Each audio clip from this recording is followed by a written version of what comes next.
back to my YouTube channel. Very rested. Today I'll be talking about my story with acne. Last week a friend of mine messaged me and asked me for a recommendation for a doctor, a dermatologist specifically, because she had like a person in her life who was struggling with acne, and she remembered how I struggled with acne. Anyway, so my story with acne was that immediately I hit puberty, and backstory is I was the kid who had the smoothest skin growing up. Okay, I had like skin goals, I had hair goals, and I had skin goals. As far as that went, then I hit puberty, I think 10, 11-ish, 11, 12-ish, yeah, hit puberty, and then my skin just went crazy. And the way it started, it was like a rash. Okay, so I thought, maybe it's just a rash and it will clear. And that's what my mom thought as well, like maybe it's a rash and it will clear.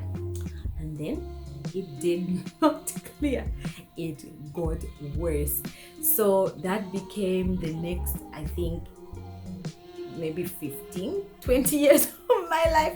Okay, maybe I'm exaggerating. Okay, but it was not less than 10 years of my life where I had bad acne. Obviously, I had this acne before I had access to things like YouTube, where I could hear other people going through what I was going through. I didn't have like places I could go to see information about people who are struggling with acne. And acne though, it's a very emotional thing to deal with. Okay, it's a very emotional thing to deal with, and it's physical pain.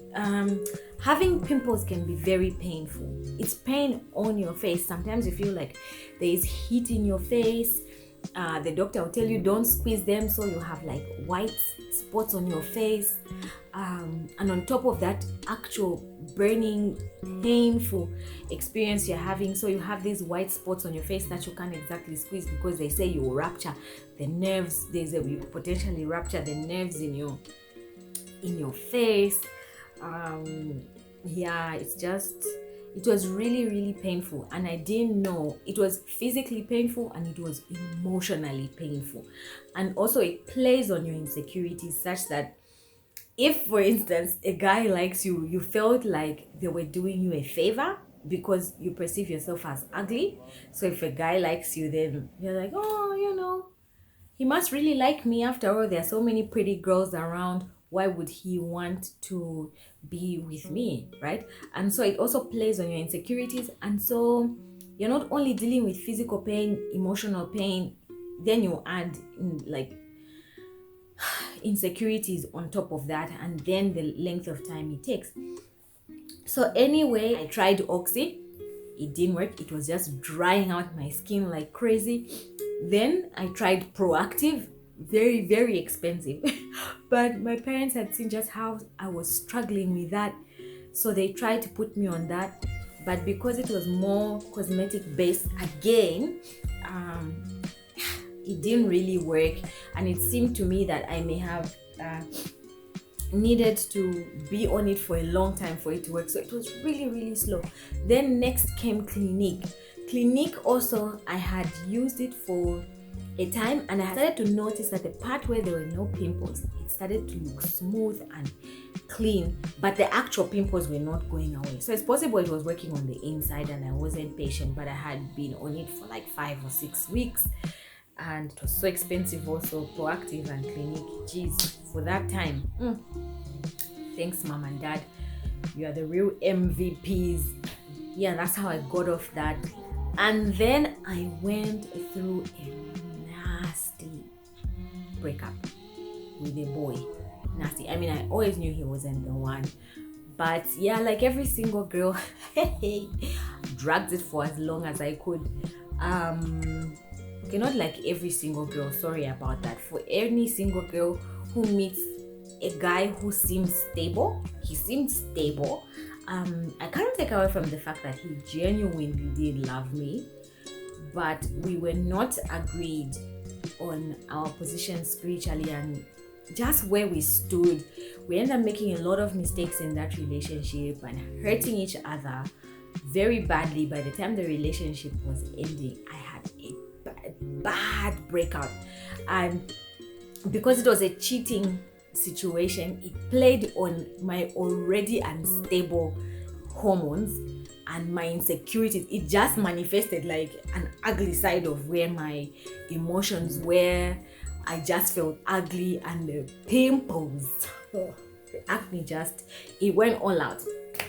Okay, so it did its thing. So yeah, apart from the acne, I was also just going it breakout. Those pimples, I think the word to say is manifestation. It was a manifestation of pimples on my face. And then I came home, and because of the breakup and the acne, I was feeling ugly, I was feeling insecure. Then I'm already skinny. And then I lost weight. I think I might have even gone to like 32 kgs. And then I was just, I'm dark, and then I grew, like, guys, I'm dark, but I grew darker. And my uncle then says to my mother, hey, you should have her checked. Maybe she had an abortion. So not only was I feeling bad about being cheated on and losing my boyfriend, now my uncle was suspecting that I had an abortion, played like accusing me on my character. Like it was just like a cocktail of emotions. After that, it became worse. Now it's like I think maybe, I don't know, I had 3 abortions. I don't know. That's how I started looking. So anyway, eventually I ended up seeing a doctor. And the doctor then, and I was like, why didn't I see this man sooner? I remember he was a man.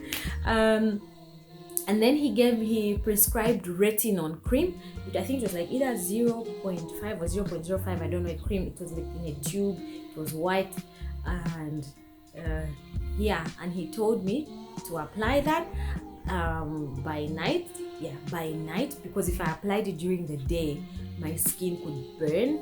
And then during the day, to moisturize, he said to use a what was it, Johnson & Johnson's Aqueous cream, the one with the blue writing without the scent. And he told me it's going to get worse before it gets better.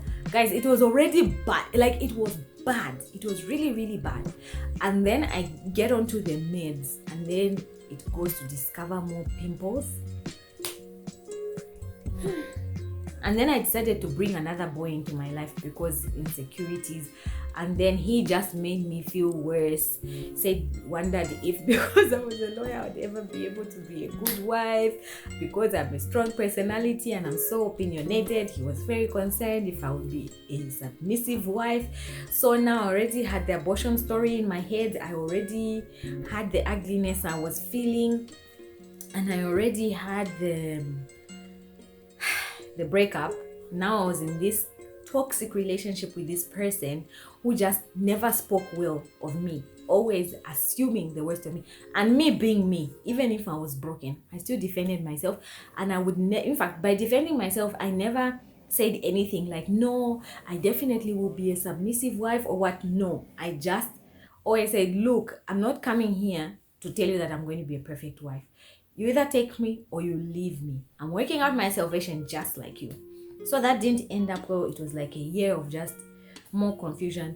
But also, like, I'm grateful for that particular guy because he always protected my purity outside of the toxicness. He protected my purity, and he always led me to the word.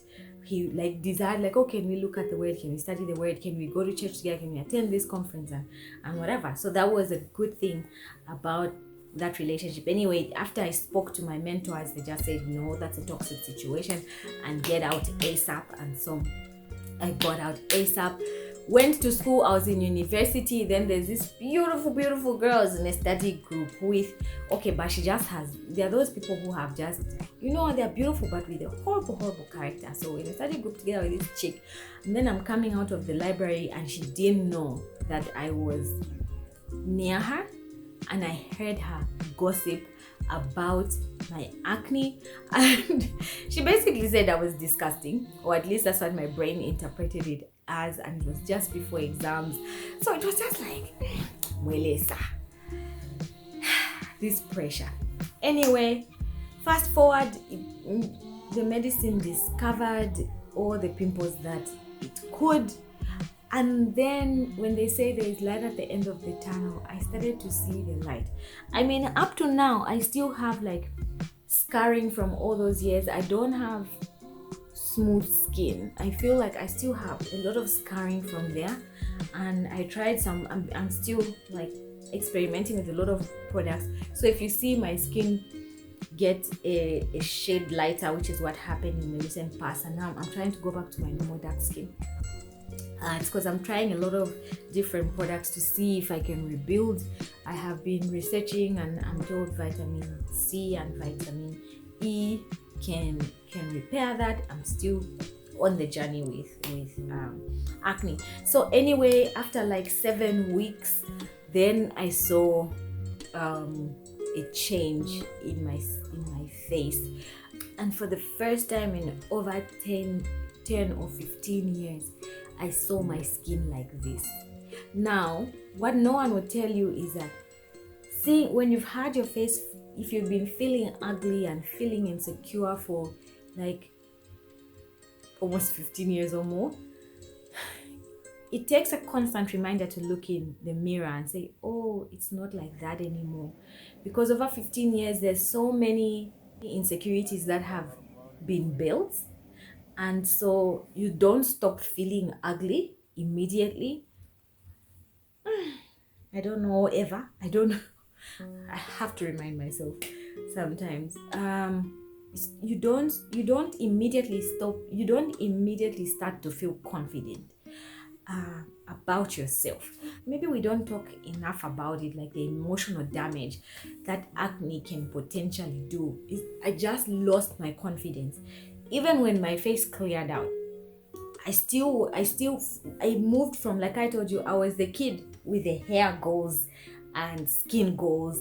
I mean, yes, I got bullied, but again, bullying me not so much. But like I got teased for being a dark shade girl, but I was a very confident child. And then when I got the acne for those like years that I had it forever and ever, what felt like an eternity, it just messed me up. Like I was not confident at all. And also, like you can see, so there was the acne and the dental formula situation, so, and the dark skin. So and one of the things that made me do YouTube was to force myself to come out of that cocoon. And coming out of the cocoon, I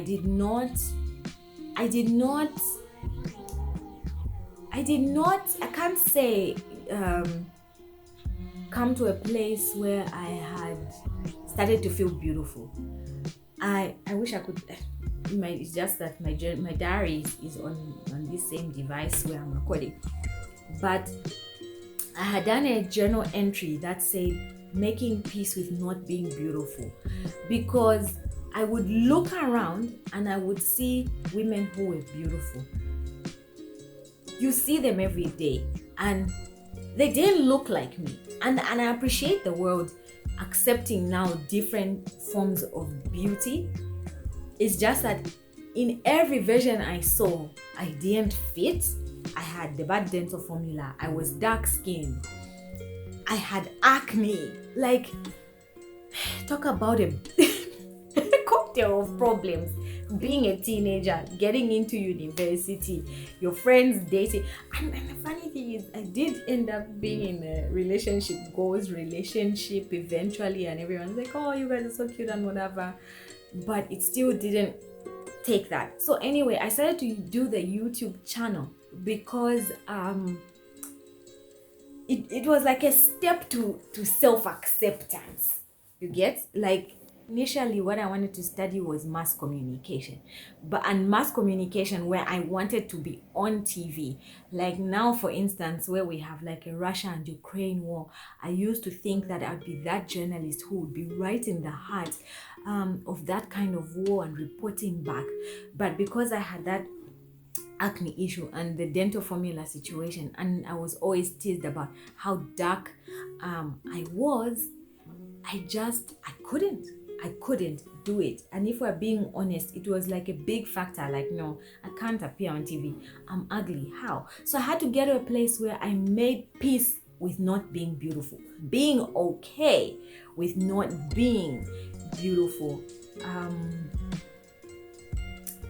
Yeah, and that's what I made peace with. And then I said I'm going to, and I did the YouTube channel to challenge myself, to move myself out of that space.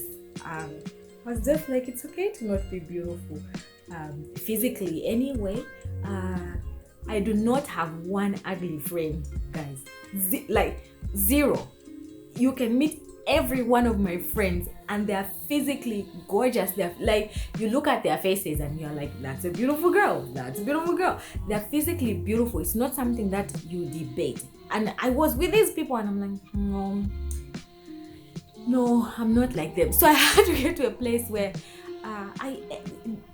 like inner beauty, guys, like I have to, like, if I do say so myself, like guys, I'm gorgeous there. I can't vouch for my outer beauty. Like I still have a long way to go with that. But like inner beauty, you can't convince me another way. And the way God works, He gave me a husband who just hypes like he's not like, I'm just like, don't even tell me about outer beauty. You will tell it to me and I won't believe you. Tell me about my inner beauty. Yeah, because like that one, you can't even tell me jack, like inside. I mean, I can't carry an x-ray, but inside, like, yeah, you can't tell me jack about that. I know I am beautiful on the inside, and if it manifested on the outside, it might have been a bit of a dangerous situation.